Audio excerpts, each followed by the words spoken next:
சமீபத்தில் நடந்த மத்திய பிரதேச படகு விபத்தை பற்றி தான் ஃபுல் டீட்டெயிலாக பார்க்க போகிறோம். எத்தனை பேர் பயணித்தாங்க, எத்தனை பேர் இறந்தாங்க, எதனால் காரணம், ஃபுல் டீட்டெயிலாக பார்க்கலாம். ஸ்கிப் பண்ணாமல் பாருங்கள், அப்போ தான் இந்த வீடியோ ஃபுல்லாக தெரியும் உங்களுக்கு என்ன ரீசன் நடந்தது. இது போல் அப்டேட்டாக தெரிஞ்சுக்கணுமா, அப்போ வாங்க சேனலுக்குள்ளே கிளியராக எக்ஸ்பிளைன் பண்ணுறேன். என்ன நடந்ததுன்னு பார்த்தீங்கன்னா, நம்ம மத்திய பிரதேசம், அதாவது ஜபல்பூரில் அது எங்கன்னு பார்த்தீங்கன்னா ஜபல்பூர் மாவட்டம் பர்கி என்ற அணை. எங்கன்னு பார்த்தீங்கன்னா நர்மதா ஆற்றின் மீது அமைந்துள்ள பர்கி அணை. இங்கே தான் இவங்க சொகுசு படகுல சவாரி செய்யறதுக்காக போயிருக்காங்க.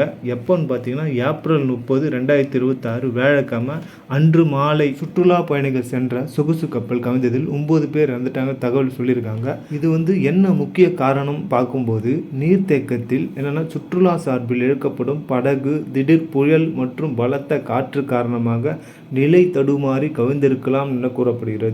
இதில் எத்தனை பேர் பயணித்தாங்க அப்படின்னு பார்த்தீங்கன்னா, படகுல 35லேருந்து 40 பேர் வரை இருக்கலாம் என தகவல் தெரிவிக்கப்படுகிறது. முதல் கட்டத்தில் பார்த்தீங்கன்னா ஃபஸ்ட்டு 4 பேர் இறந்துட்டாங்க. தற்போது பார்த்தீங்கன்னா அதிகாரப்பூர்வமாக 9 பேர் உறுதி செய்யப்பட்டுள்ளது. இதில் 22 பேர் நம்ம மீட்பு குழுவினர் பத்திரமா மீட்டிருக்காங்க. முன்னாடி பார்த்தீங்கன்னா பயணிகள் அதிர்ச்சியில் உதவி கேட்டு கத்த ஆரம்பிச்சிருக்காங்க. சிறிது நேரத்தில் படகு தண்ணீர் அதிகரித்து படகு கவிழ்ந்தது.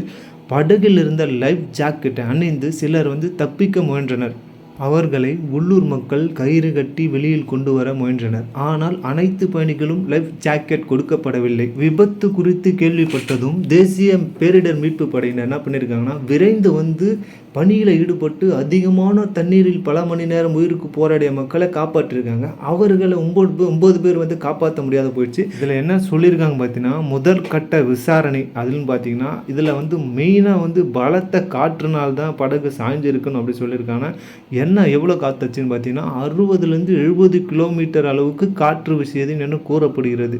டெல்லியிலிருந்து 4 பேர் கொண்ட ஒரு குடும்பம் சுற்றுலாவுக்கு வந்திருந்தது. அதில் பார்த்தீங்கன்னா தாய் மற்றும் 4 வயது மகன் 2 பேரும் இருந்தாங்க. அதில் பார்த்தீங்கன்னா அவங்க லைஃப் ஜாக்கெட்டை மட்டும் கொடுக்கப்பட்டிருந்தது. அவர்கள் 2 பேருமே அந்த தண்ணீரில் மூழ்கி கட்டி அணைத்தபடி இறந்திருக்காங்க. அது பாருங்கள், மரணித்தாலும் பிரிக்க முடியாத தாய் அன்புன்ற மாதிரி.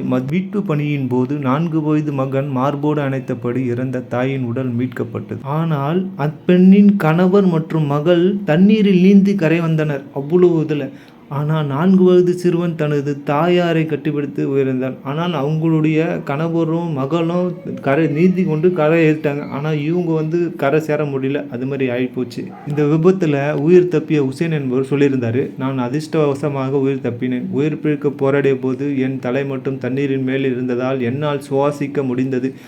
ஆனால் கிட்டத்தட்ட 2 மணி நேரம் உயிருக்கு போராடினேன் என்று சொல்லியிருக்காரு. அவர் என்ன சொல்லியிருந்தாருன்னா, சீக்கிரமாக என்னை மீட்பு படையினர் மீட்டுட்டாங்க, அதனால தாங்க நாங்கள் சீக்கிரம் உயிர் பிடிச்சிட்டேன் அப்படின்னு சொன்னார். அதுக்கப்புறம் பார்த்தீங்கன்னா உயிரிழந்தவர்கள் 5 பேர் குழந்தைகள் அதிகமாக பேசப்பட்டுள்ளது.